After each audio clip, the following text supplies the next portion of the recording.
This program is intended for mature audiences. Parental discretion is advised.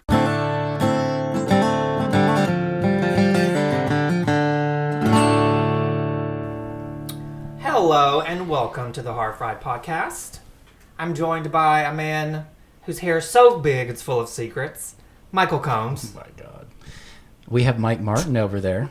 And we have Keith Clanton over here. Hello. How's your mama and Nan? Thanks for joining us, friends. We're also joined by our friend from Canada, Steve. Hi, Steve.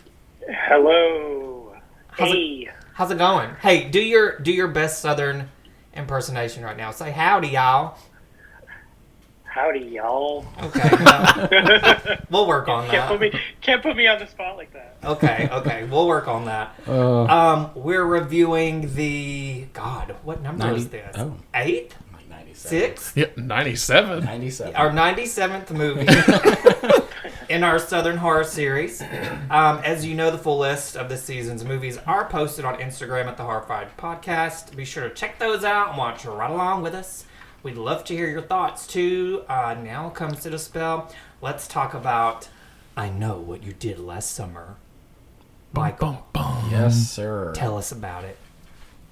So the movie starts with four friends, Julie James, Ray Bronson, Helen Shivers, and Barry Cox, heading out to the beach.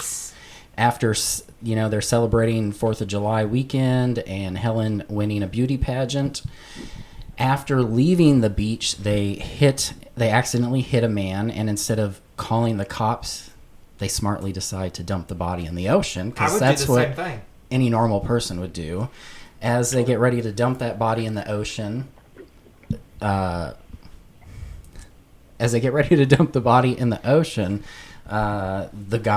body grabs Helen, and the body falls into the ocean, and then they make a pact to keep this a secret. And then we jump to a year later, and they all get menacing messages that someone knows what they did last summer, and they try to figure out who is sending these messages, all while being stalked by and attacked by a fisherman with a hook. This movie was released in 1997, directed by Jim Gillespie, with a screenplay by Kevin Williamson. We have Julie James, played by Jennifer Love Hewitt, Helen Shivers, played by Sarah Michelle Gellar, Barry Cox, played by Ryan Phillipe, Barry Bronson, played by Freddie Prince Jr., Elsa Shivers, played by Bridget Wilson, Missy Egan, played by Anne Hesh, and Max Nurek, played by Johnny Galecki. David from Roseanne. Yes. And this Russ and Christmas Vacation. Yes, Christmas Vacation, that's right. And Big Bang Theory. Yes, and Big Bang Theory. He's had quite the career. So let's just discuss the entire opening of this film that Michael just talked about, up until the point where we're reintroduced to these characters a year later. Okay, so let's talk about everything 4th of July, 1996. Okay? Yeah. Small town July 4th celebration, I feel, is very Southern. Mm-hmm. The beauty pageant, very Southern. I just feel like it's funny because this movie takes place in, what, South Carolina? North Carolina. North Carolina. Yeah, North Carolina, which is not really, you don't think, very Southern, but the community activities and the small town life and the culture there is very Southern. Mm-hmm. You know what I mean? It's a quaint little fishing village, everybody knows everybody.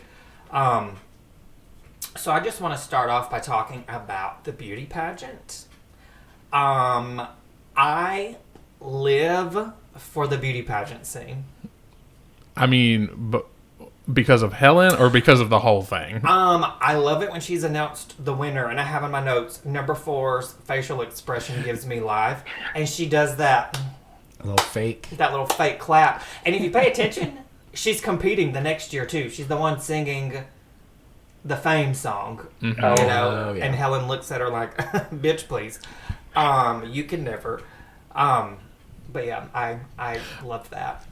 I mean, that beauty pageant scene, I kind of feel like Helen Shivers like made her staple as almost she could be just like at this point like a gay icon in the horror movie like world, just because of, I mean, thank you, Bob, and she like yanks the mic out of his We're like, so we already know right off the bat Helen is not a girl you fuck with, like, right. Although I say that, and I feel like Barry is an ass to her. And let me just say this about Barry. I don't think I really picked up on it as much when I was younger watching it, but like as an adult watching it, I'm like, Barry is a fucking asshole.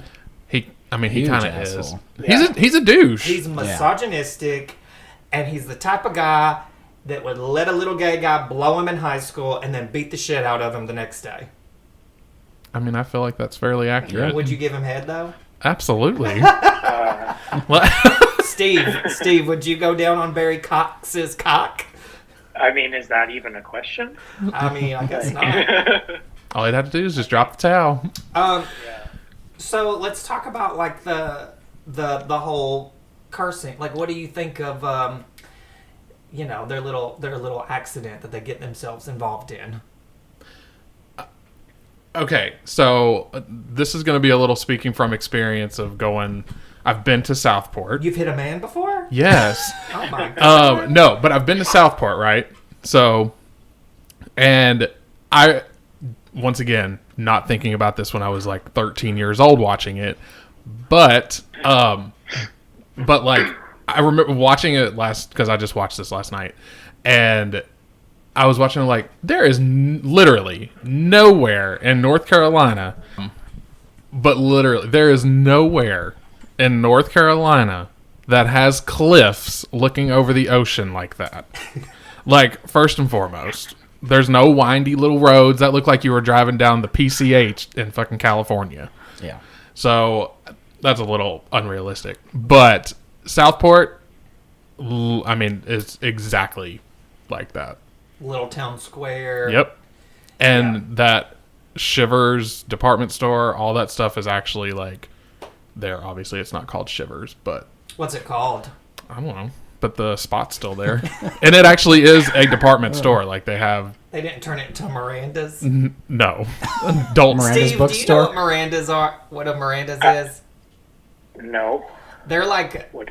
they're like a sex toy superstore. They're all over the South. Oh. Yeah. Yeah, we don't have that here in Canada. Sorry. That's because y'all have sense and us Americans don't. Our adult stores are a little more discreet than that. Oh, they don't give a shit Well, here. Miranda's is too. You can park in the back. They ain't got nothing over the windows though, so if you go up in there, they'll be like, "Oh, look at Mike up in there. What's he doing?" A dildo. Mike, oh my gosh. But yeah. So anyway, go ahead. All of that to say, we're talking about what, the car scene. Yeah. I just want everybody's thoughts on the car scene. Who's to blame for that accident? So I just watched it this morning, and the one thing that, of course, seeing it, and I mean, I have never actually been in an accident where I've hit someone and they've come flying at my head and all of that hanging out of the sunroof. But I would assume that if you were going that fast to make that big of a dent in the hood of the car, and then the body then came flying up at your head as you're hanging out of the car, you'd probably be somewhat injured. Right. Broken Like nose, Barry Absolutely. was like, "Oh, I just have his blood on me. Like, I'm fine." I was like, "Really?" I actually wrote that down in my notes too. I was like, "You mean to tell me Barry didn't like break his back? He was basically bent in half." That is Yeah, true. or even like his nose or something. Like, Yeah. And they were going really have fast. some bruises. Like, yeah. Well, I mean, he works out, y'all. Maybe he's just real strong. I don't know. Yeah, I think it's obviously like him and Ray are like going back and forth. It was definitely Barry's fault. Oh, for sure. Right? Right. Yes. And he wants to like put the blame on Ray, who so this is like kind of neither here nor there, but I think I got to mention it somewhere. Freddie Prince Jr. in this movie as Ray.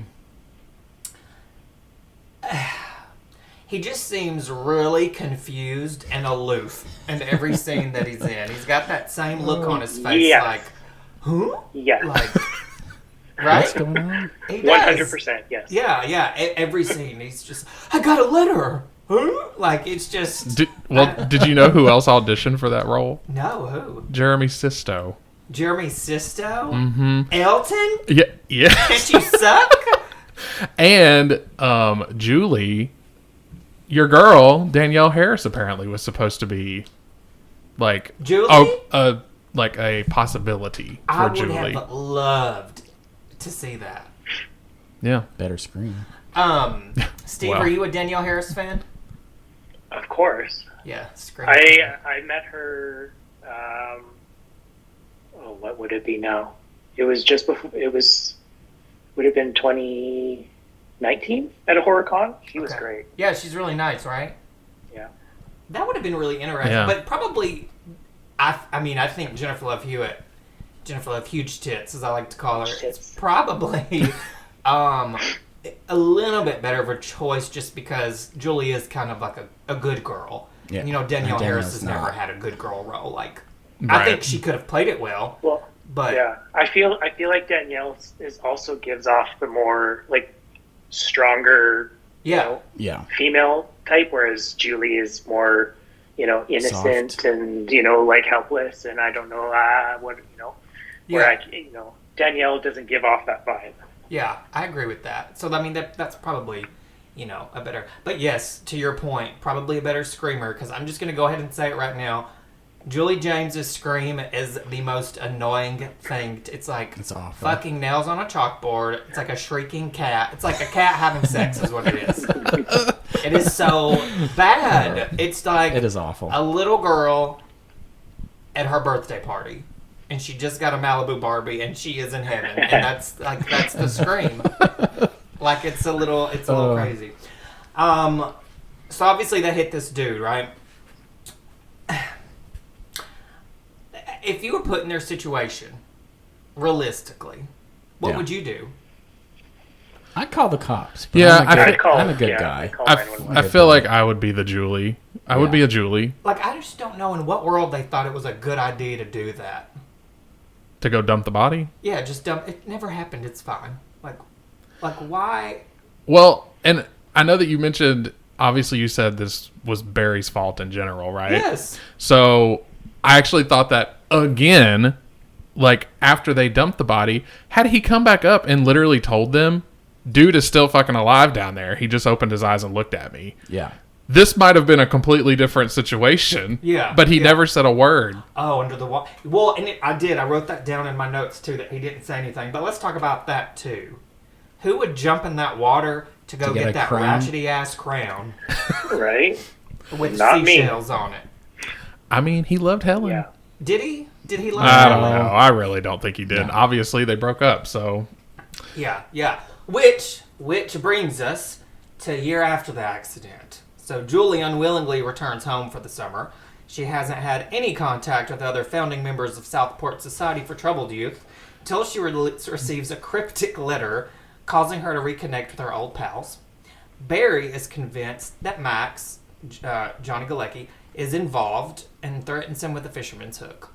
Little did he know the fisherman would soon use the hook for his own thrill and choose innocent Max to fry. So I feel like, again, this is when we find out that Barry's a fucking asshole. Yeah. That one line when they go to see him after Helen and Julie reunite, and he's like, "You guys look like shit run over twice." Like, what? Why? And Why these was are that supposed to be your friends. Yeah, why is that even necessary? I mean, in Barry's side of things, I mean, Julie was looking ratchet as fuck when she came She back. forgot how to put on makeup and wash her hair. Well, she was going back to Southport to get a tan on that pasty pale tail of hers. She was, yes. Which I actually put... You might get a kick out of this. I put in my notes that I felt like her... And was it Deb? Was that her roommate's name? I wish she would have been in the movie I think more. so, yeah. Well, I put down here, I was like, I feel like Julie and Deb are like the Wish version of Sid and Hallie. Yeah. Oh, yeah, that scene. Yeah. Well, yeah.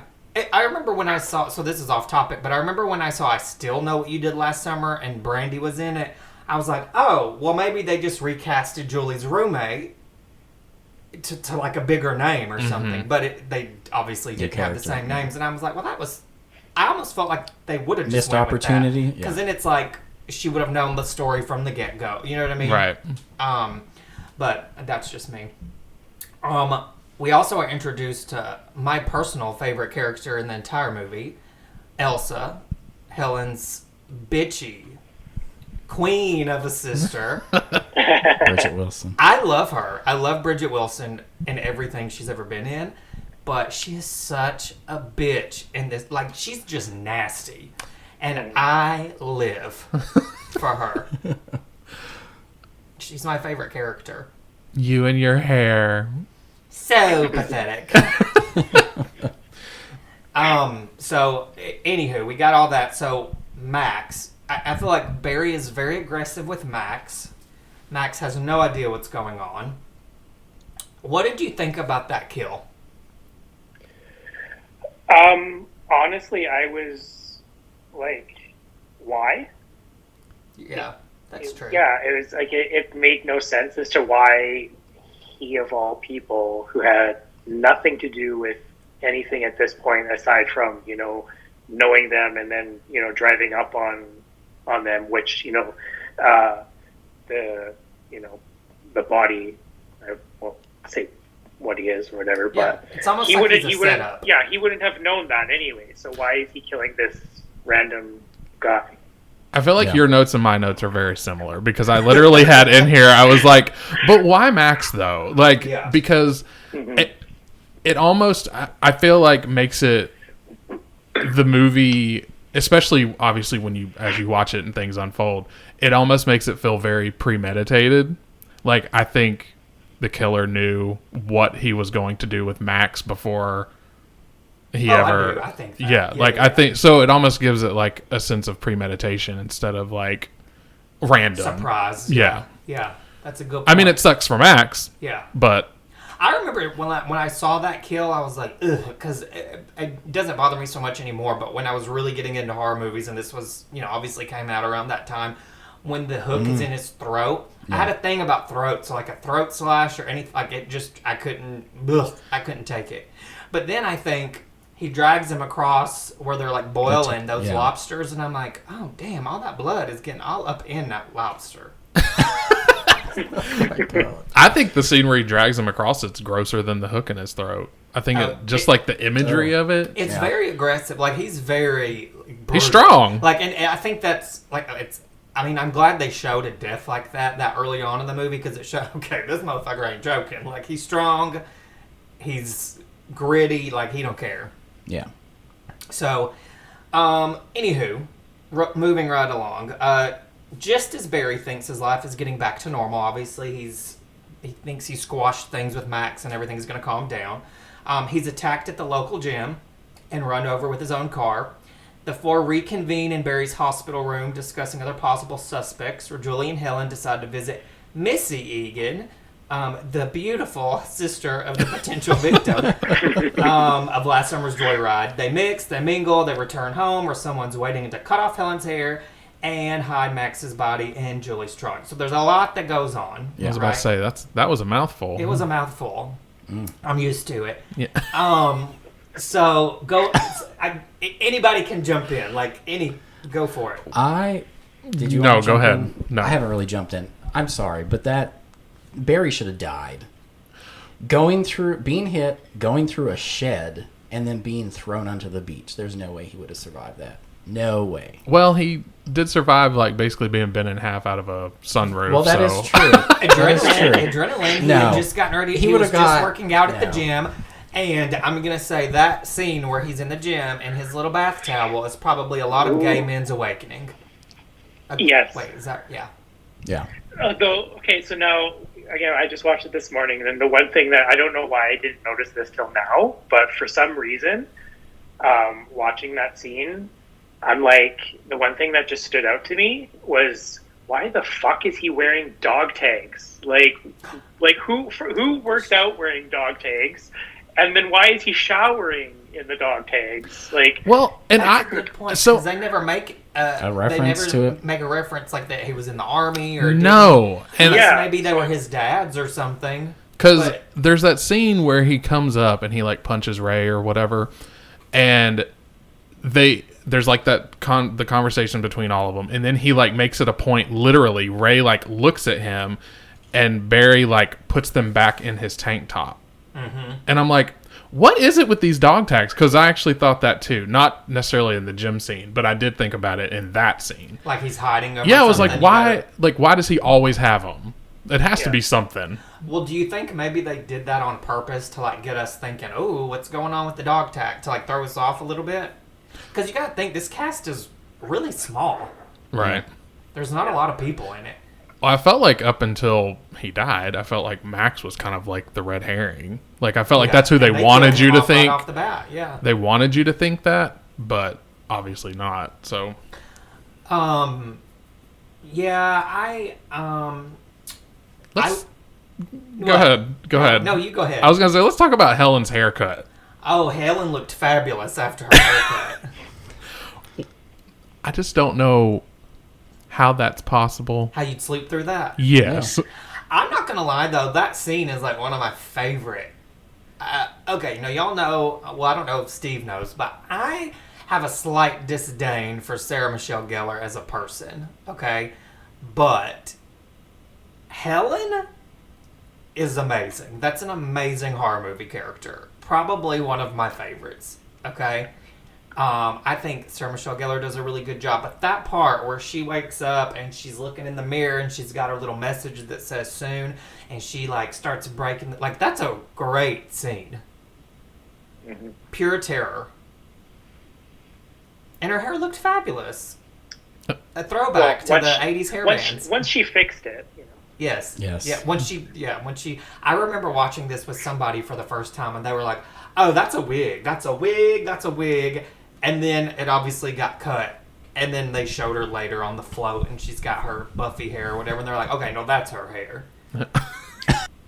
The one thing I wrote down in my notes from this was that so we see Helen come in, you know, she goes and says hi to her dad, who's completely oblivious. He's watching the baseball game or whatever. Can clearly give two shits about his daughter. So she goes upstairs, and then right after, you know, the fisherman walks in again, same thing. Dad is completely oblivious to what's going on. So he manages to, you know, sneak up and goes and hides in her closet. And then he just like hangs out in there until she goes to sleep. Yeah. He's in the closet jerking off while she's getting changed. I'm glad you brought that up though, because I thought that too. I was like, Helen's dad is so unbothered by her. And then I always get really irritated when she goes to the refrigerator and opens that Diet Coke, pours half of that can into the glass, and then she just leaves it up there like the fucking slob that she is. I'm like, bitch, clean your dishes up. Oh my God. But, you know, her dad is probably not, I don't know, it's probably giving her some shit for coming back home, right? He's obviously oblivious to her. But then when she goes upstairs and then Elsa comes up there and gives her shit too, I'm like, God, this poor girl probably doesn't have the easiest life at home. So I kind of felt bad for her. And then she wakes up with the haircut. So I don't know. But I really like the foreshadowing, because, you know, at the very beginning of the movie, Helen tells Julie that it's all about the hair. It's all about the hair. Don't forget that. And then right before she goes to bed and gets her hair chopped off, she's brushing her hair, and her sister says, you and your hair, this is so pathetic. And so you're like, okay, her hair's obviously a big deal, and it's taken from her. Yeah. And then we go right into the next morning with what I like to call the shortest horror movie telephone call ever. Because Julie, it says, ring, ring. She goes, hello. What? Oh, my God. And hangs up. That's it. That was ridiculous. It always makes me giggle a little bit. And then, of course, we've got Max in the back seat of her, I don't know what she's driving, like a Buick LeSabre or something. Yeah. And all those crabs. But the first time I watched it, I had a hard time, like, I didn't really know who that was. Yeah, it doesn't look like him. It doesn't look like him at all. No. She does say Max, but it comes out like a kind of like a gasp or a scream. So if you're not really paying attention, it just sounds like she's, you know, doing what she does best, shrieking. But it doesn't look like Max. snacks. Yeah. And he does have Barry's jacket on, so I was thrown off by all of that. So what do we think about Missy? How can you not love Missy? She's a backwoods Southern woman. I feel like she's literally the most she's a Southern swamp person. thing in Yeah. this movie. She does a really good job, too. Yeah. Yeah. Well, Anne See, Heche is a good character My problem actor. with with Missy is I just don't like Anne Heche. I mean, I've never liked Anne Heche. Yeah. So just You don't like yeah. lesbians? Well, she's not a I don't lesbian like. anymore. She flips and flops. Yeah. But this was kind of at the peak of her being with Ellen, right? Or were they just Yeah, I split want up? to say she was Yeah. with It was Ellen about- during this yeah. part. Yeah. I see. I don't mind Anne Heche. I really liked Anne Heche in the Psycho remake. I thought she was a good Marion Crane, and her scream in the shower is like, perfection to me. But that's just me. Well, and she in this movie has like I remember watching it when it first came out, and that scene where Julie and Helen are sitting in the car and she comes up and bangs on that window. When I tell you that scared the shit out of me when I was like watching it for the first time. And when I watched it last night, I sat there and just kind of laughed thinking about how it scared me earlier because I was just like, man, why does she feel the need to come up and be that aggressive on the window? Yeah. Right. Well, You forgot your cigarette. I think she thought she was going to miss him, you know? Yeah. Or, I like her character, though, because you really feel sorry for her because she's really on her own, you know? And she's, like, spilling her heart out to these girls. Nobody ever visits her, and she makes a comment of that. Like, she tries, you know, she's going to make them some tea. She's very hospitable. Also Southern. Very Southern, yeah, yes. very. Let me get y'all some tea while you wait, you know? And it's like she's almost, even though they're strangers and they are prying a little bit, but like it's almost like she's thankful for the company because she doesn't get that. So I don't know. You feel a little sorry for her, but then after the part you mentioned and they kind of drive off and she's just standing there, it's like, what does Missy know? You know, then she kind of comes, I feel like, a red herring herself. Mm-hmm. Which, I mean, honestly, if you really think about it, she probably has a lot of good reason to be, if she wanted to. Oh, yeah. Yeah. I All mean- the shit that she's, yeah. Well, and I'm sure she's a little fucked up in the head Yeah. after everything, so. Well, yeah, because she said after David died, they had to put their mother in a home, I think, and their father had already died or killed Yeah. himself or something like that. So it was just her. That house reminds me of Sookie's house in True Blood. Like, it's Oh, it very, does. Yeah. like, kind of, it's run down, but it's not. It's old. You know what I mean? It needs some updating. It's just what I, like, every time I watch it, I'm like, that reminds me of Sookie's house. Like, it's very Southern. Yeah. Yeah. You know, it's finally July 4th weekend in Southport. The town is abuzz with excitement. And you know who else is excited?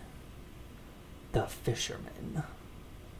Dun dun dun. So today's his day, and his evil schemes are exploding like the fireworks in the Southport sky, y'all. Oh my god. So let's start with Barry. Yes. Who wants to discuss Barry? These two are the stands, so Steve and Mike. Okay, so let me just throw this out there about good old Barry Cox. He is hot, obviously. Obviously. I love Ryan Phillipe. And when I'm watching this, though, I think that he is kind of a lame-ass character. Not just because he's a douche. For someone that's as big and strong as he is, he doesn't fight at all. But he's not really, like, he's cut, but he's not really big. Well, No. but I'm talking Yeah, about, like, he's- his persona. Like, he puts himself out there like he's this, like, Yes. big macho dude. But yet, here we are. He gets run over. Dude's standing over him, and he's literally like, help! Just help me! He doesn't do anything. True. He just lays there. True. Which I'm trying to give benefit of the doubt. Maybe he, like, hurt his leg or something. And he couldn't move. Okay, whatever. When we see that Well, and later, then though. to be fair, he does have his arm in a sling at one point, Yeah. but then he's, like, out at the parade, like, running around trying to find... I'm like, you recovered quick. I think he takes steroids, but that's just my own personal opinion. Roid Rage. Yes, Roid Rage, exactly. That's why he's such an asshole. But when he gets attacked up there in the balcony, I was literally watching. I was like, you aren't doing anything. Like, I'm sorry, but if I'm getting attacked like that, I'm gonna fight you. Like, just instinct. I feel like you would want to, like, you're fighting for your life. Like, and he's just like, and he's just like sitting there like looking. He's not even. Is he even screaming? I don't think he is. I don't think he is either. But it's so loud at that point. It is so loud. All you can hear at that point is Helen going crazy. Yeah, all you can hear is Helen crying and yelling. Barry! Yeah, you can't really. But I don't think I don't think you really do hear anything. No, he just like grunts and groans, but that's it. He gets stabbed. And he's like, ugh. Okay, but. So after that, so yes, that is a little unrealistic. He's not putting up a fight. But then Helen and the police officer go upstairs, and he's just gone. There's no blood anywhere? Yeah. There's blood on the stair there is thing. blood, but they don't see it. Well, that's a bad policeman then. That fisherman must have, like, You don't the see best blood? cleaning service, because he seems to just clean up super. I mean, like, he carries a towel in the car with the crabs, just all it's gone. like spotless clean. Barry killed in the balcony, and all of a sudden he's just gone, and there's just that little bit of blood dripping off the railing, and so I don't know who he uses for his maid services, but Molly Maid. Yeah. Follows him around. But here's my thing: in an old like theater like that, that's an older like well, is it? I think it is a theater. Yeah, you can still go there. Southport Community Theater. Okay, so but in an older building like that, there is one way up to that balcony and one way down. So explain that. Where did he go? Does he have a teleporter? That fast? Yeah, exactly. And with the body, I mean, he's obviously taking the body with him because we see it later. We won't talk about it, but we like that. It was just, it's a lot. Yeah. So that whole scene is a little. Well, and then the other thing that stood out to me too is like she's running to him, to go up to the balcony, and then everyone stands up and is like grabbing her Holding and her like back. stopping. Like, why are you stopping her? Yeah, that was weird. If someone's running and yelling that something's happening, wouldn't you be curious? No, turn around and look. You can't go. No, like they're all like preventing her from going. Like, why are you like? Get your hands off her. Like, maybe they just think she's crazy. They might. Or maybe they were just so taken aback by that blonde singing that song that they were just maybe enthralled. Maybe they're like, bitch, sit down. I want to hear her finish. You've had your moment, Helen. Yeah, we're making it about you once again. I do love that scene, that quick scene when they're in the back before the police officer offers to take Helen home, and they're sitting there, and the guy's like, comes to get her crown. We're gonna need this. Yeah. And she's like unwillingly giving it to him. Salt in the wound. I tell you what, that crown has seen some shit. Mm-hmm. If they only knew. I think the next girl that puts it on her head's cursed. I'm just saying. So then we've got, after Barry's death, I think one of the... in my opinion, it is the best chase scene in any slasher movie. I actually wrote that in my notes too. One of the best chase/murder scenes ever. Yeah, I think it is a very... And it's probably one of the longest too. I mean, it goes on for a hot minute. And it has like its little ups and downs. But I think that scene of her... Obviously, the fisherman kills the cop because he's worthless. And then she breaks...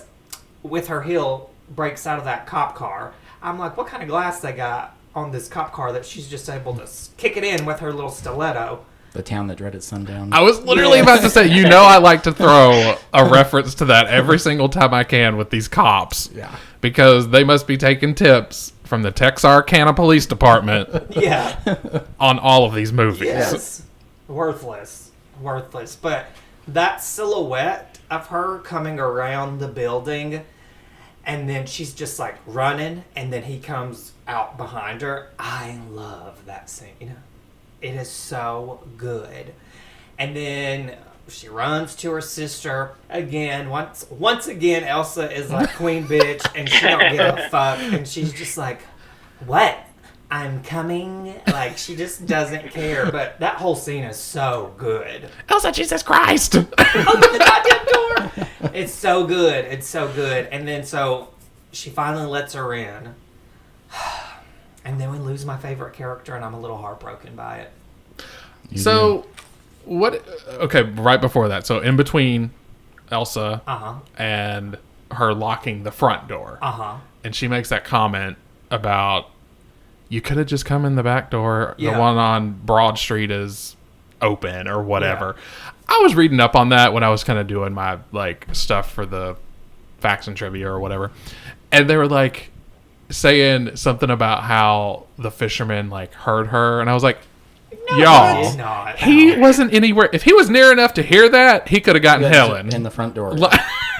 Yeah, like, because they were like, that's obviously like how he knew to go back there, and I'm like, no, he just knew there was probably a back door because he lives there.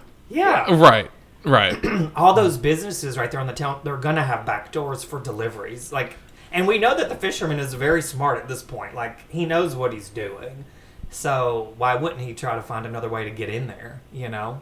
Yeah. That's dumb. I know. Stupid. I hate reading stuff like that because it really makes me question, like, Americans. Steve, we're coming to Canada. Okay. You sound thrilled. But yeah, Elsa's death scene I really like.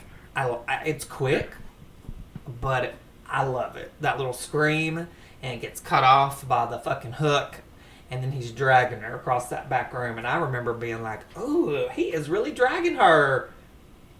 Do you think that's possible? I mean, I feel like the size of that hook is huge. It is pretty big. So, if you hook it in the right, like, part of your... Hook it Well, maybe it was in, like, a bone or something, remember. Yeah. Because I just thought, wouldn't she just, like, fall off of it? No, if you were hooked on a bone, you'd be able to drag it. If we're going to believe that Michael Myers can push somebody up on a wall with a butcher knife, I'm going to believe that someone can carry somebody with a hook. If the fisherman can do this. That's fair. Amen. So, of course... I love everything after that, too. Like, once the lights go off and he starts playing with Helen a little bit, turns the music off, hiding under a mannequin sheet, which is like, okay, well, how'd you get down there? And hide so quickly? I don't know. But movie magic. I will say, so it's my favorite chase scene in any horror movie, and one of my most, I don't know, I just get really frustrated because she's so close to making it. And she does. Running out of that alleyway, and you can see the parade, and then she stops. And she stops. Yeah. And right? you're like, after all you've been through, you're going to stop to see what's behind you, bitch. You should have just kept going quicker at that point. I'm just thinking, run, bitch, run. Yes. And she gets it.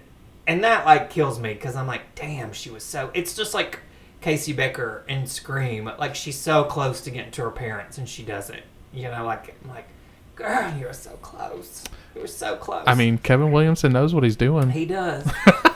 I wonder if the Shivers' father was bothered at all by their deaths. Probably not. He's like, goddamn, now I ain't got nobody to run that store. Or the perfume now counter. He has to go work. He's going to have to, like, work the perfume counter. Yep.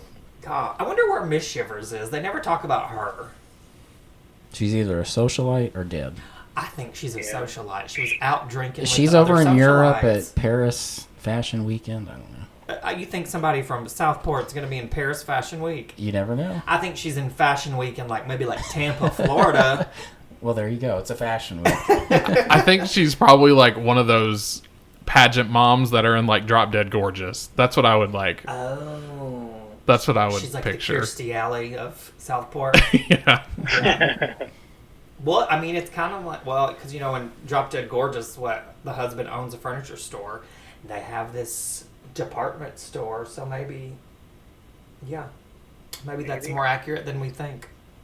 The one thing that bothered me about the store that I maybe it's just this is the merchandiser in me, you know, talking.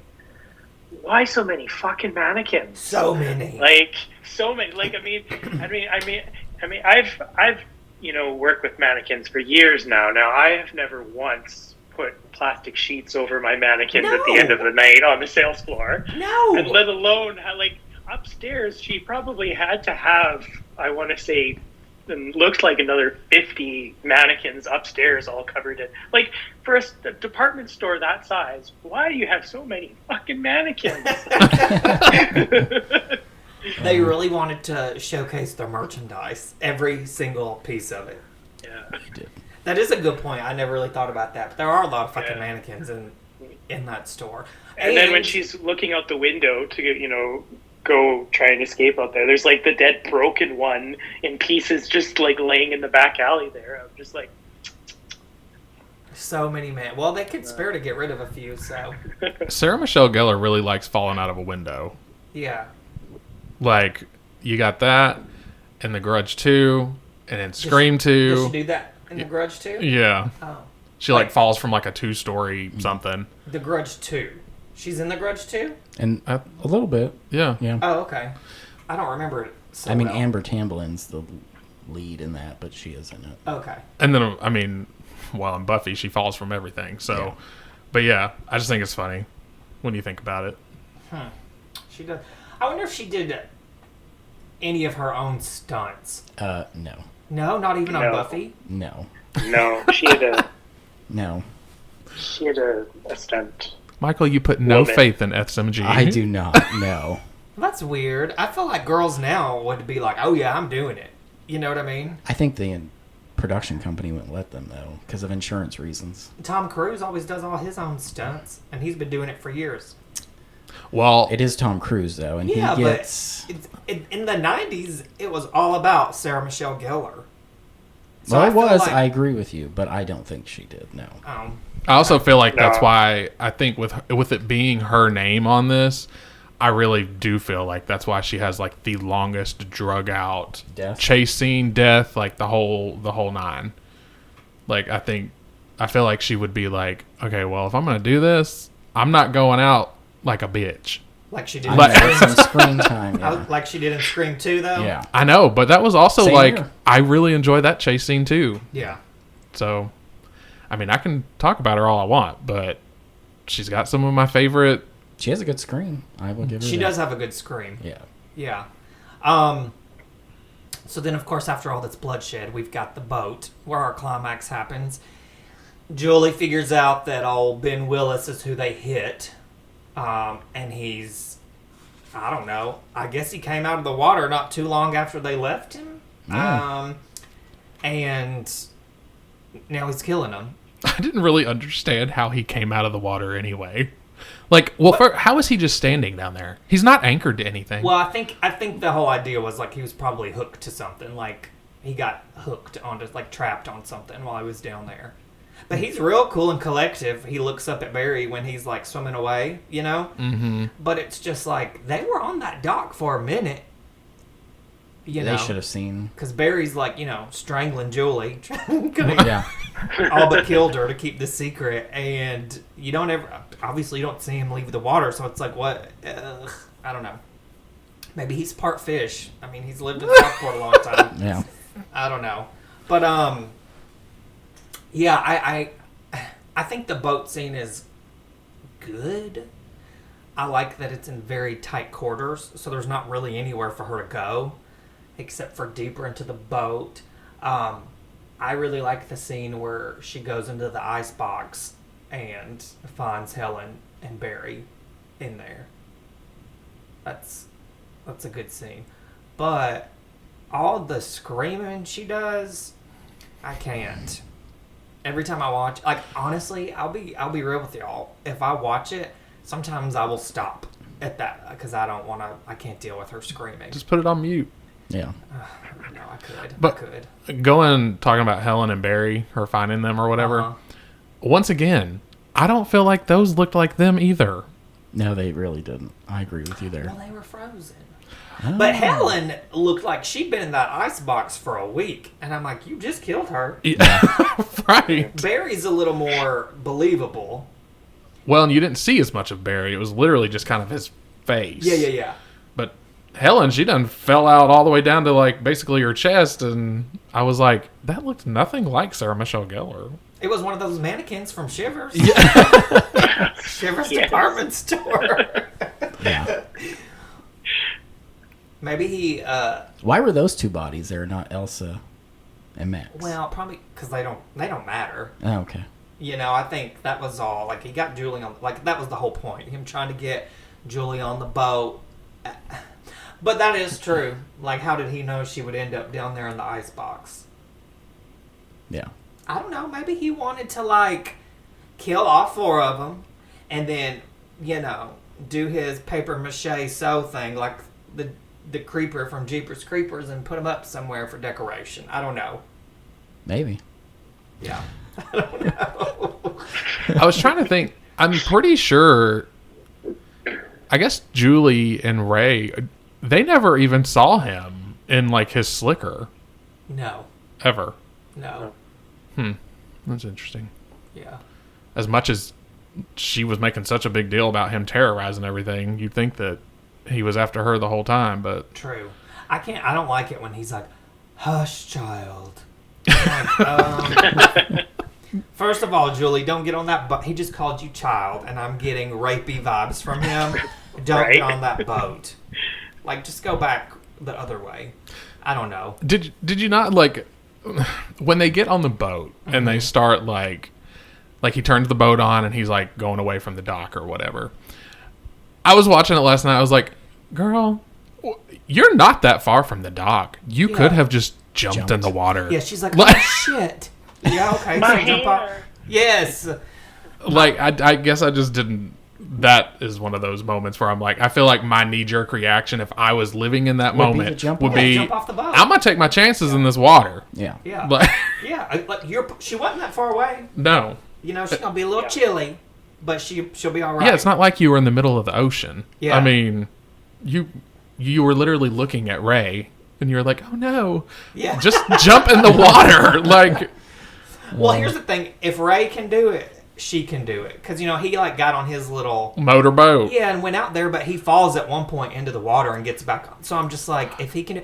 But that one scene where Julie finds, like, the flare gun, and he, like, speeds up the boat, and she goes flying backwards, and her hand lets go of it. I'm like, that is the dumbest shit I have ever seen. Like, girl, do you not have a grip on anything in your life? Literally. Literally. Yeah, literally. I don't know. So what else, y'all? I mean, I could talk about. I Julie wanted James's- I need you to, like, tell me something about it. What do you think Me, about I it? have nothing to add to this. You know, I remember watching this when I was in high school. Did you I see think it I in was the movie high school. theater? I was in 8th grade. Did you see it in the movie theater? I did, Oh, yes. It was the year after Scream, so I was just getting into horror. And I remember loving it. I loved it. Yeah. Yeah. Steve, did you 25 see this? years later, it's a different story. Steve, did you see it in the movie theater? I honestly don't remember if I did or not. That's too long ago. Did you guys? I may have. I did. Did you? I did not. Oh, I'm the only one that did. Yeah, well, That's crazy. because I was just getting into horror too. So the first horror movie like that I remember going and seeing was Scream 2.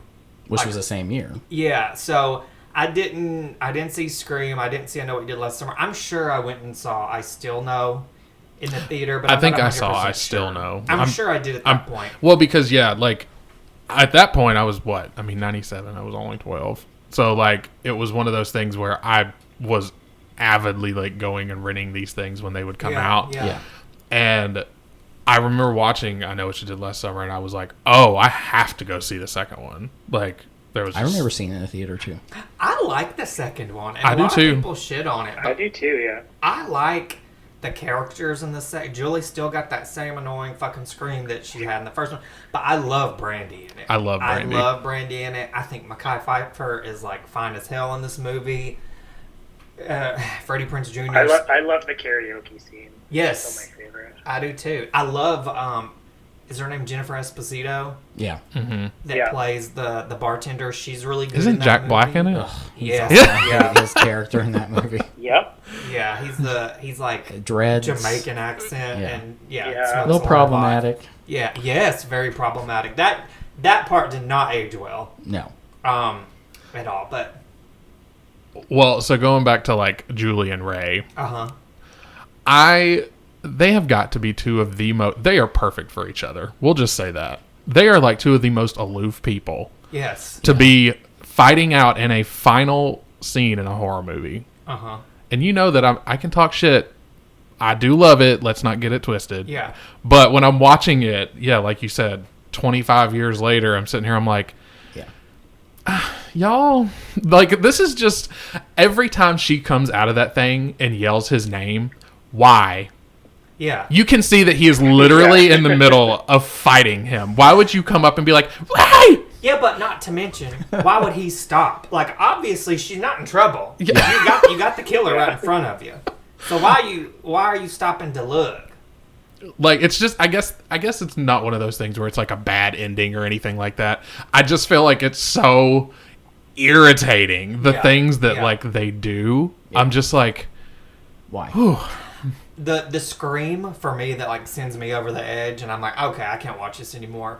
Is that very last scream before, Ray throws whatever he does at him, the line of I don't know, it's a hook or something, but Ben opens up that little compartment and Julie's standing down there, and she has that little shrieky. I mean, I'm not gonna do it, but she, you know what I'm talking about. Every time I'm like, God damn. Like, I just can't with this bitch. And I just, even like the dialogue kind of there at the end, I feel like is kind of campy and cheesy. Like when they're like all hugged up together. Yes. And she's like, I feel your pain or whatever. And I'm like, girl. It's like, I love you, Julie. Yeah. That's a really good impression of him, actually. With his wide eyes. And then they're like, any idea what this guy would be doing this to you guys? And they're like, nope. No. Mm-mm. No. No idea. No. Knowing damn well all that you got of him is his hand. So odds are he's probably still alive and you're acting like everything's good. We killed the killer. Yeah. Little did y'all know he came back for vengeance in the second one. Maybe we'll, go over Hit that one day. One day. You got any trivia? Any fun trivia, Mike? You guys totally skipped over the scene that Scary Movie spoofs. Which one? What are you waiting for? What are you waiting for? Okay. Perfect little segue. Because one of the things that I did find out was that whole scene. Jennifer Love Hewitt did not want to do that. I don't blame her. And when she read through it, she said that she thought it was stupid that they were going to have her in the middle of the road just spinning in circles or whatever. Well, apparently that whole thing was like a local contest, and the winner got to write that scene for the movie. And that was actually not like, that wasn't, I guess, Kevin Williamson's thing, but that was like, they could write a scene for the movie, and that was what they did. It reminds me of Blanche, and I Know What You Did Whatever Happened to Baby Jane, where she's in her rolling around? Yeah, wheelchair. Running. And to this day, like Jennifer Love Hewitt, that's obviously what it's kind of iconic at this point, the whole what are you waiting for or whatever, and she's like, and I just laugh. But yeah, that's literally like Jennifer Love Hewitt says she gets it all the time, obviously, and people, if she's signing things or whatever, they always want her to like, what are you waiting for? Da, da, da. Well, let's be real, Jennifer Love, you didn't really have that many quotable moments in the movie. Yeah, you can't quote a scream, but like, if you're signing autographs. But no, and then so I don't know how much people know about like in general, but it was based on the Lois Duncan book, which is nothing like the movie. At all. Nothing at all. And the book is I'm just gonna say the book is really fucking boring. Yeah, and then there's like weird stuff where like Julie's mom apparently was like kind of psychic, and there's just all kinds of it just takes whatever. It takes place in like the 70s, does it not? Yeah. Yeah, it's anyway. Go ahead. Well, so Lois Duncan apparently was vehemently upset at the new take on her classic book, if you want to call it that. Because apparently her daughter had actually been murdered. Oh. And she said that she didn't find like gratuitous violence and like death scenes like that to be like entertaining. Yeah. And that was like the reason why she was like adamant about it. She didn't really want it to be whatever. And I'm just like, I mean, bitch, you got paid. Shut up. You got some kind of royalties from this. But yeah, and then the other stuff was really just Danielle Harris, Jeremy Sisto. Well, talk about Kevin Williamson, because I know you're a big Kevin Williamson. Steve, are you a Kevin Williamson fan? I mean, he's only responsible for the movie that, got me into horror, and, most of my life revolves around, so of course. I mean, I feel like a whole lot of aspects of my life revolve around Kevin Williamson. So, I mean, between Dawson's Creek, Vampire Diaries, like Scream, I Know What You Did Last Summer, I was all over the place. Didn't he even do Teaching Miss Tingle? Mm-hmm. Yes. So, all of that. Which is also, I think, based off of a Lois Duncan novel, Killing Mr. Griffin. I think. I could be wrong, but... Well, apparently he really liked Lois Duncan. I know. That's what... y'all know what he was reading in the reader. Did y'all watch The Following? No. That's another... Mike, I don't think you finished it, have you? Steve, have you seen The Following? I never finished it. I saw part, I want to say half of maybe 3/4 of the first season, and then never finished it and never carried on. But it's one thing that I've definitely, now, all these years later since it initially came out, that it's on my list of things to revisit and whatnot, because I've heard a lot of good things of it. So it's a really good show, but apparently that was his original concept for Scream 3. Yeah. But I'm telling y'all all need to go watch it. It's really good. But continue your love fest. Please. Oh, well, no. So going back to the beginning of this movie, where they're on the beach talking about the urban legend, yes, or whatever, I thought it was really funny that the urban legend they keep referring to is the one that kills Joshua Jackson in Urban Legend. Who was on Dawson's Creek. There's just so many things. And they're on Dawson's Beach. They're on Dawson's Beach. And the whole town of Southport is used. That's where Joey works in Dawson's Creek. So it's just... Kevin Williamson really loves North Carolina, which I know he's from there. So I didn't know he was from North Carolina. Yeah, that's why everything everything that he kind of... Well, especially obviously Dawson. Yeah. Everything is in North Carolina. But yeah, so I just love that man, y'all. So does the Vampire Diaries, was it filmed in North Carolina? No, I was in Georgia. Oh, okay. However, another little random fact, kind of going off of my Kevin Williamson love. Apparently those mountainous roads that I was talking about that are obviously not in North Carolina were the same mountainous roads and stuff that were apparently used in The Birds. Bodega Bay? So I did see that, yeah. Yeah. So there was that's really cool. Yeah. I love The Birds. Tippi Hedren. Me too. Is a queen. She is beautiful. Beautiful. And still, stunning. You see pictures of her now, and obviously she's aged, but she just carries herself. Very she always got classy. her jewelry on. She's a classy bitch. Yeah. I feel like her and Olivia de Havilland would have been really good friends, And then the only other thing I had, apparently, with somewhere down in North Carolina, I guess Jamie Lee Curtis was shooting another film. I don't think it was anything horror related. It was just something else. And she happened to be in the same area as they were shooting I Know What You Did Last Summer. Oh. And she came up on the set and was giving Jennifer Love Hewitt praise for being in your first horror movie and all of this stuff, which I thought was kind of cool. Oh, that is kind of cool. That is cool. I mean, if you're getting the well wishes from Scream Queen herself, Queen, so yeah. Well, and then Kevin wrote H2O a few years later. Yep. Well, it came out in '98, right? Next year, yeah. So yeah, that was probably already in development. So maybe that's why she visited the set too, because they'd already been working together at that point. But yeah. Any final thoughts from anybody before we move on to our favorite segment in the entire world? Nope. No. Steve, are you ready for this? Not. I'm not. All right, y'all. So no, honestly, this is probably the one part that I've been dreading the most. Oh my gosh! Actually, I dread it too. I do want to add one part. Yeah. So, has anybody seen the spin-off? I guess not spin-off. Reboot. The Amazon I Know You Did Last Summer reboot. I started it. I was not a fan. I watched 2 episodes. I watched the first, and somebody told me, if you can get back past the first episode, like, I think you'll like it. I watched the second episode, and when I realized, Steve, I feel like we may have talked about this at some point, but I was like, yeah, maybe. I hated every single character, so I was like, okay, so I never finished it. Yeah, it was awful. to put it nicely. I think the only reason that I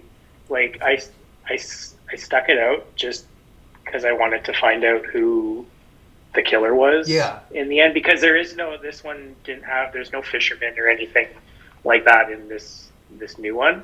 So I was like, well, I'm going to top it out. And regretted every minute of it in the end. So I won't, in case anybody wants to see it, I won't reveal any spoilers of who it was or whatever. But yeah, regretted every minute of it after. I was like, that's the time I'm never going to get back in my life. Yeah, it just wasn't like, I just felt like all the characters are really obnoxious. Yeah. Even the main character, I just didn't, I don't know. And I thought they made it very confusing with the whole twin thing and which one was which. It was like, okay, following a slasher series should not be this difficult. Like all that in the first episode, but yeah, I don't know. I mean, I know who the killer is. Actually, I think I asked you who the killer was and you told me. But, yeah, I don't know. Yeah, pretty much. So I'm really excited about this Horror Friday Theater because we've got 4 people here. Like, it's going to be exciting. Mike, do you want to pass out the scripts and tell us? Sure. What we're doing? So the scene that we're going to do is the scene after they hit him in the car. Okay. And everything. No, actually, no. That's not where we're starting. We're actually going to start the minute that they basically come back from having sex on the beach, and they're coming up to the car to leave the area. Okay. That's where we're starting. So this is a pretty lengthy. Okay. It is. It's a pretty long scene, but we're not going to go all the way to when they drop the body or any of that. Okay. We're not. Oh, I'm here for it. I'll do the whole movie. Yeah. Now, this was a little harder trying to pick who was going to play who on this one because I don't really know that I'm probably going to have... Okay. Just do it. Just do it. Just say it. Yeah, just whatever your heart's telling. I know who I'm getting. I just know because I've been typecasted every episode. Do you though? Because I had you down as Helen, not Julie. Oh, okay, I'll be Helen. Yes, honey, I'll be Helen. He said he had you down. Oh, so you changed it. Oh no, you're Helen. Oh, okay, great. But my toss-up was going to be if I wanted Steve and Michael to be Ray and Julie. Oh God. Okay. Please let Steve be Julie. Please. But to be fair, you get a lot of easy roles, Michael, so you need to step up your game if you want to win I'm an Oscar. not, excitable like you two. So, you know what? For the first time in a horrified history, we're going... Oh, no. I'm just going to let you and Steve decide who you want to be, and let's just go with that. Steve, you're the guest, so I'll let you choose who you want to be. But is it between... Julie and Ray. I mean... I don't really want Julie, but I could take one for the team. Depends who has more lines, I guess. I feel like everybody kind of has an equal amount of lines on this scene. So that probably doesn't really matter too much. I will say, Steve, though, and not to throw Michael under the bus, but you did a really good impression of Barry or Ray. Ray? Is that who he's or Barry? No, I'm doing Barry, which is he did a really good impression of Ray earlier, but you have to do that through the whole thing. You got to commit to this. Sure. So he just talked that. He just talked you right into Julie, Michael. Okay. This is Michael. Is this your first girl role? I think so. This is my 100th. Pretty sure every episode. I'm a woman every episode. But anyway, so yeah, the scene is taking place like right before when they get in the car to go driving and everything. That's a lot of pages. Yeah. So give. But it stops right when Max is basically coming. Oh, okay. That's literally where it cuts off. So what pages does Steve need to look for? Oh, yes. So you are looking, it's going to be pages 16 through 26 of the PDF. Quick courage is out. Okay. Let's just do this, y'all. So it's late. The party is over. Helen's fighting a sloppy drunk Barry for his keys, and there's no way he can drive. Give me the keys, man-meat. You're toast. Barry swings the air. Nobody drives my car but me. I know, baby, but the Croaker Queen has to get home now. Julie and Ray appear out of the darkness, arm in arm, blissful. Barry weaves out of control. Helen moves in for support, stumbling to the car with him. She reaches into his coat pocket. No, you don't.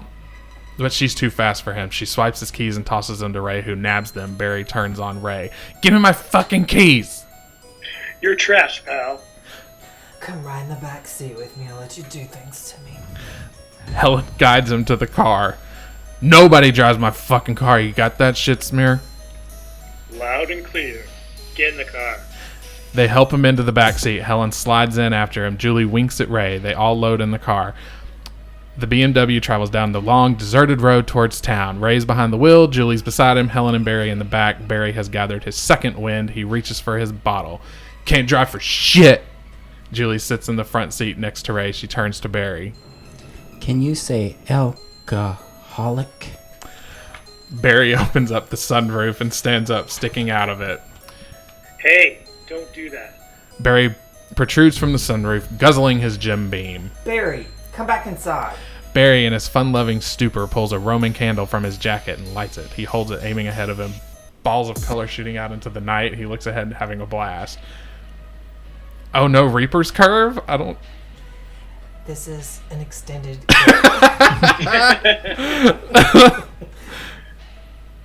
I'm lost my train of thought now. Ray maneuvers around the curve. Barry staggers above, dropping the Jim Beam. The bottle falls down into the car, hitting Ray's shoulder, sending it spewing forth all over the car. No, Barry! It splashes Julie, the dashboard, the seats. Julie and Ray both reach for the spewing bottle. Watch out!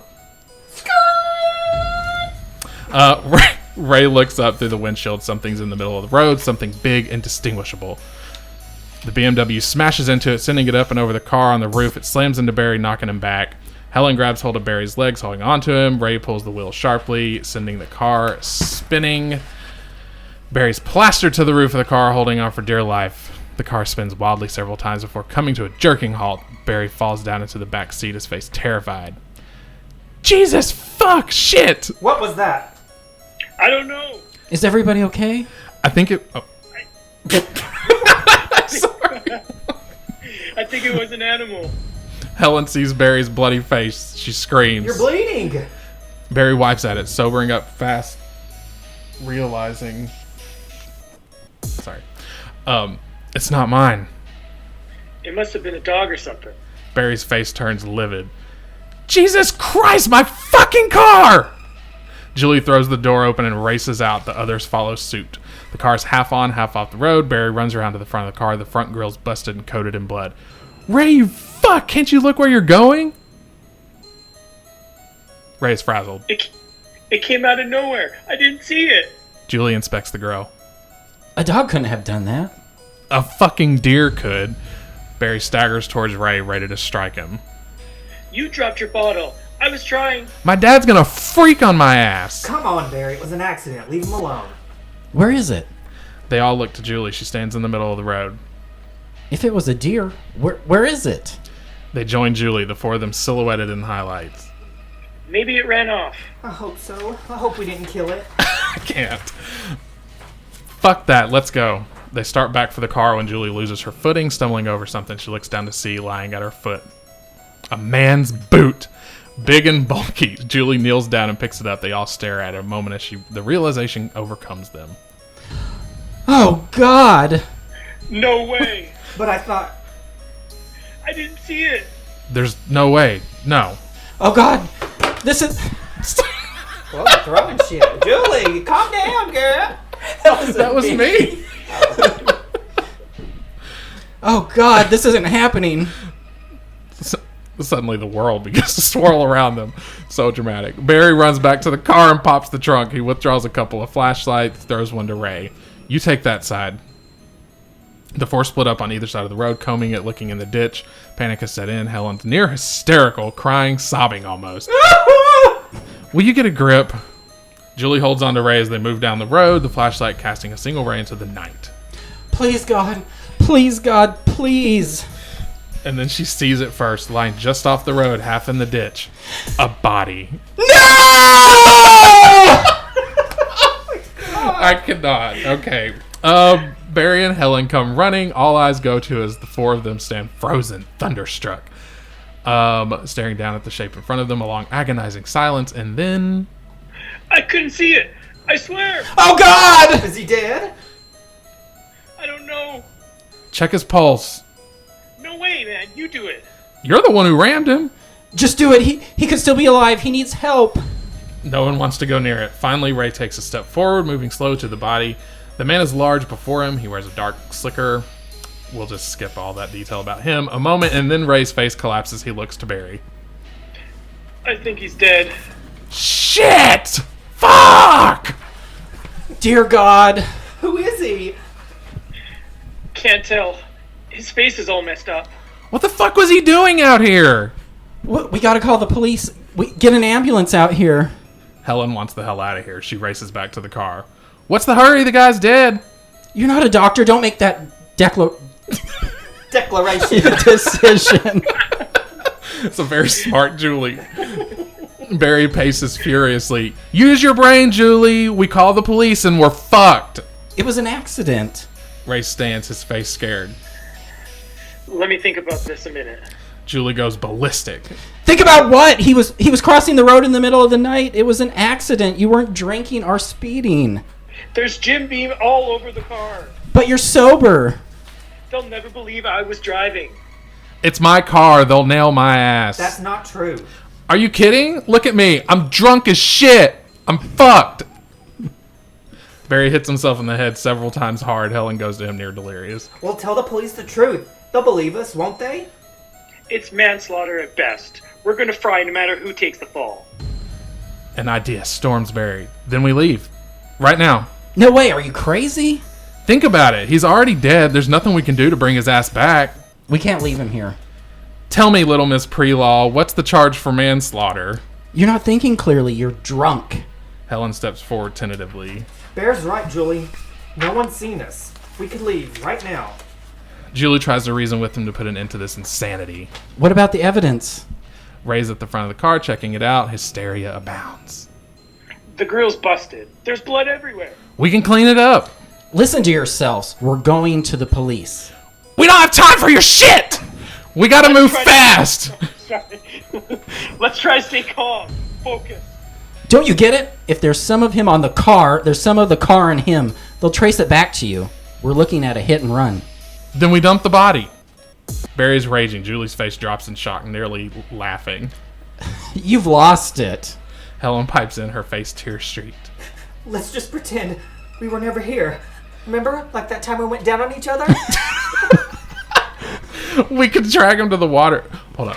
We could drag him to the water and dump him in. They wouldn't find him for weeks. By that time, all the evidence will be washed away.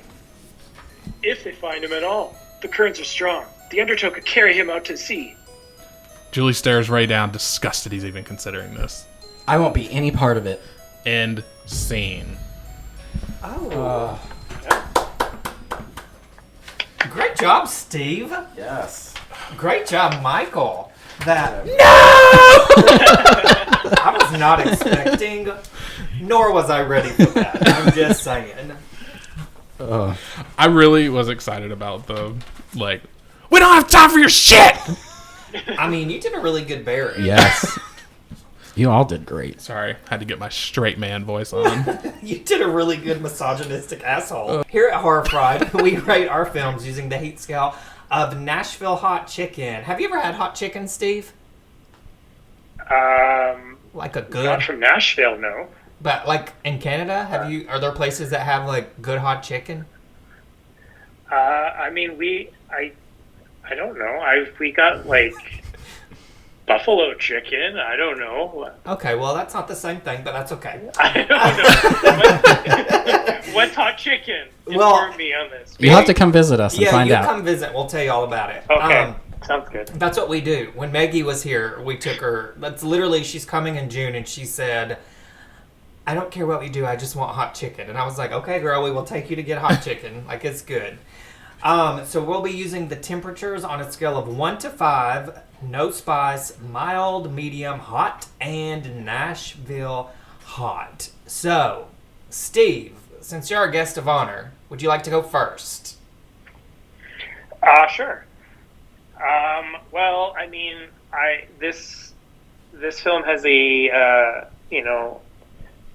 special place in my heart, so I'm going to give it a Nashville hot. Whoa, a 5. It's a classic for me. Every 4th of July, I mean, that's how I celebrate the 4th of July here in Canada, because it's not a thing here. I Know What You Did Last Summer, so...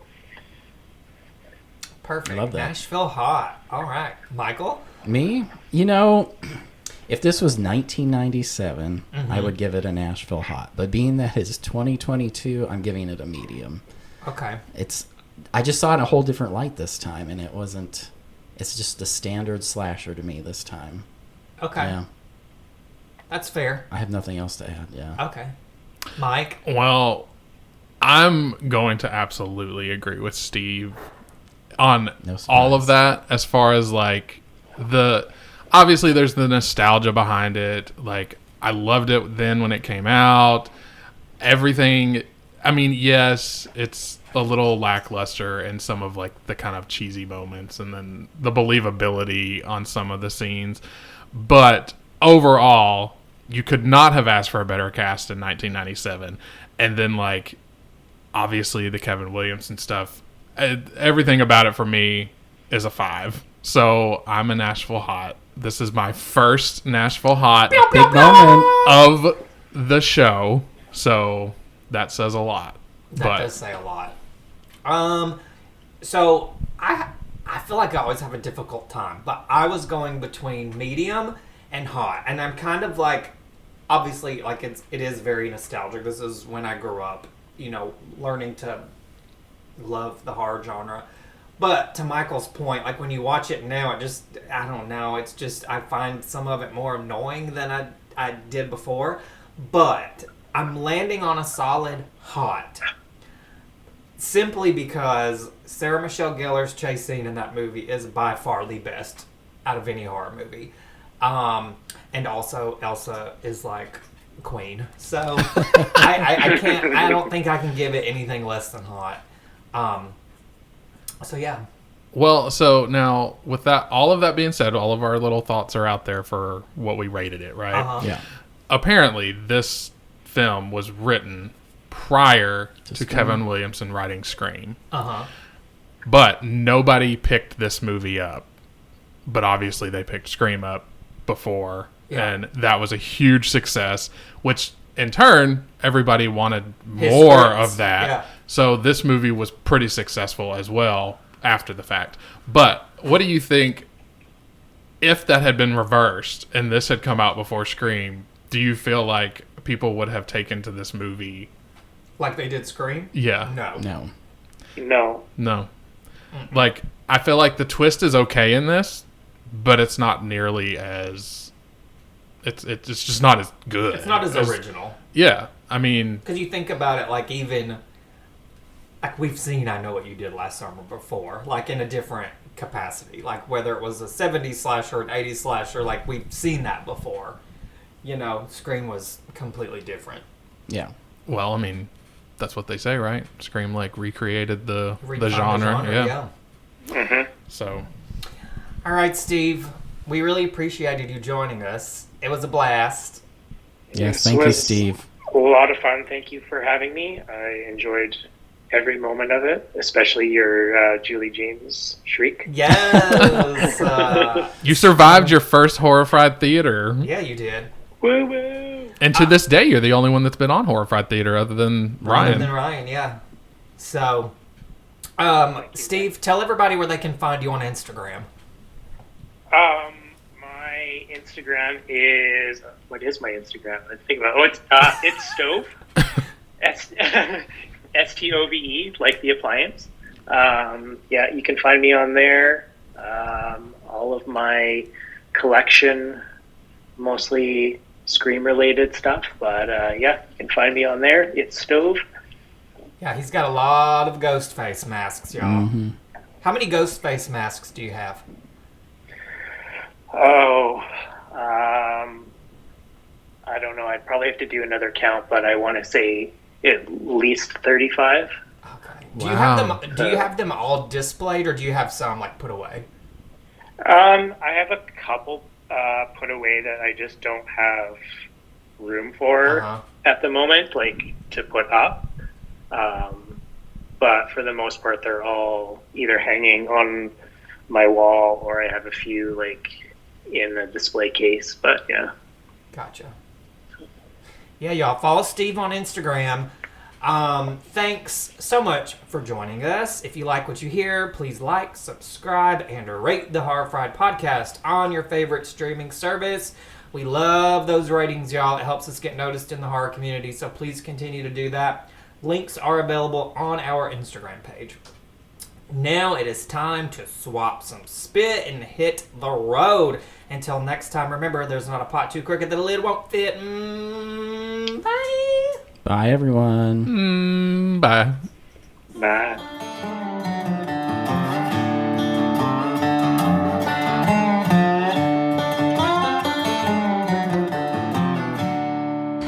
Well, well, look what the cat dropped.